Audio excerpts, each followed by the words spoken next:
दोस्तों नमस्कार दोस्तों, स्वागत है आपका अपने चैनल सोनू बीएलई इन्फॉर्मेशन में। दोस्तों आज की इस वीडियो में मैं आपको एक बहुत ही महत्वपूर्ण जानकारी देने वाला हूं, जो हमारे किसान बंधुओं के पैसे आते हैं प्रधानमंत्री किसान सम्मान निधि के या फिर मुख्यमंत्री किसान कल्याण योजना के। तो दोस्तों जो कि हमारे कुछ किसान बंधुओं के जो प्रश्न होता है दोस्तों कि हमारे जो पैसे हैं वो अन्य खाते में जा रहे हैं, तो हम उनको किस प्रकार से किसी एक खाते में ट्रांसफ़र कर सकते हैं या फिर हम अपना जो खाता है उसको चेंज कैसे कर सकते हैं मुख्यमंत्री किसान सम्मान निधि योजना में या प्रधानमंत्री किसान सम्मान निधि योजना में। तो दोस्तों सबसे पहले मैं आपको बताता हूं, जैसे कि हमारे एक जो किसान बंधु हैं इनका जो पैसा है जो कि वो जा रहा है इनका जो पैसा है वो फिनो पेमेंट बैंक में जा रहा है। दोस्तों ये आधार बेस्ड है। मैंने आपको पहली वीडियो में बताया है कि किस प्रकार से ये जो हमारा पैसा है जो जाता है दोस्तों, ये डीबीटी के माध्यम से जाता है। डायरेक्ट फंड ट्रांसफर के तहत हमारा जो पैसा है वो किसी अन्य खाते में चला जाता है। जैसे कि किसी हमारे किसान भाई का पैसा है जो कि केसीसी में जा रहा है, तो हम उसको किस प्रकार से इसमें खाता चेंज कर सकते हैं कि हमारा पैसा हमारे हाथ में आ सके, क्योंकि कुछ कुछ किसान बंधुओं को पैसा निकाल नहीं पाते हैं। जैसे कि हमारा जी किसान बंधु हैं, इनका जो पीएम किसान का पैसा है वो भी देखिए दोस्तों। सबसे पहले इनकी जो सारी की सारी किस्तें हैं वो पंजाब नेशनल बैंक में गई हैं, लेकिन इनकी जो 10वीं किस्त है वो फिनो पेमेंट बैंक में गई है और 11वीं किस्त है वो भी फिनो पेमेंट बैंक में गई है। तो इनकी जो डीबीटी है वो फिनो पेमेंट बैंक में ओपन है। तो दोस्तों सबसे पहले पहले जो हमारे किसान बंधु हैं इनका जो पैसा आता था वो पंजाब नेशनल बैंक में इसलिए आता था क्योंकि हमारे जो गवर्नमेंट का मेथड था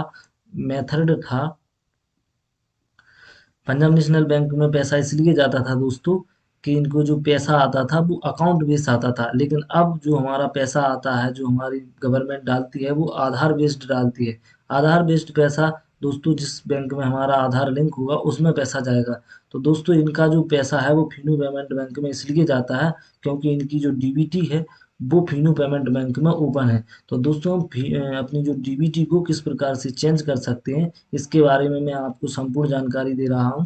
तो दोस्तों हमें सबसे पहले अपनी जो बैंक ब्रांच है उसमें जाना है और हमें यहाँ पर जाकर जो भी अधिकारी बैठते हैं दोस्तों उनसे हमें यह बोलना है कि हमारा जो पैसा है वो हमारे जो अन्य खातों में जा रहा है, इसलिए हमें अपना जो डीबीटी है यानी कि डायरेक्ट फंड ट्रांसफर, आप ऐसे नहीं बोल सकते हो दोस्तों। तो आप यह बोल सकते हैं कि हमारा जो आधार इनेबल सिस्टम के तहत जो हमारा पैसा जितना भी पैसा आता है वो हमारा इसी बैंक में आए।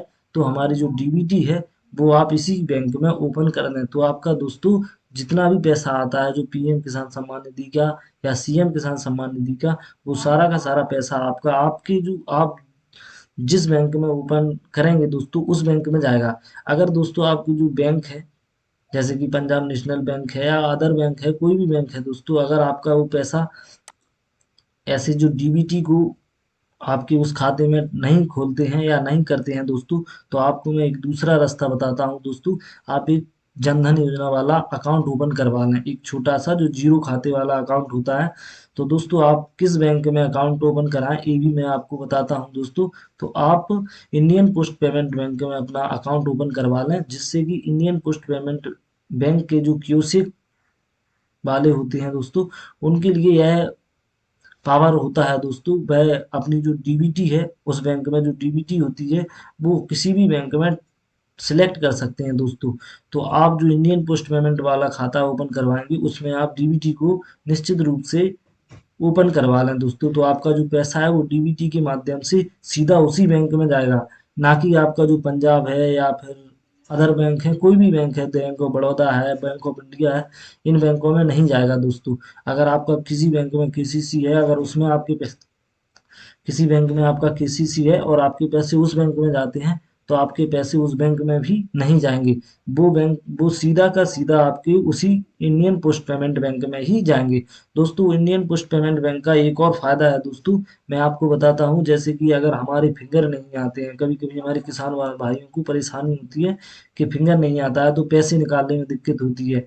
बैंक छोटे से पैसे नहीं निकालता है, वो कहता है कि आप फिंगर से कहीं से भी निकलवा लें। इंडियन पोस्ट पेमेंट बैंक होता है उसमें आप ओटीपी के जरिए भी पैसे निकाल सकते हैं दोस्तों। तो आप डीबीटी को अदर बैंक में निश्चित कर सकते हैं दोस्तों। तो इस प्रकार से आप अपने पैसों को अपने मन मुताबिक आप जिस बैंक में चाहें उस बैंक में अपनी डीबीटी को सिलेक्ट कर सकते हैं और ओपन कर सकते हैं दोस्तों।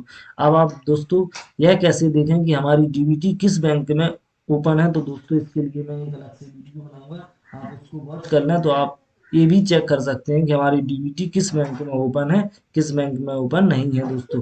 तो दोस्तों आज की इस वीडियो में इतना ही। अगर वीडियो आपको पसंद आया हो तो लाइक करें, शेयर करें और सब्सक्राइब कर लें दोस्तों। थैंक यू, धन्यवाद।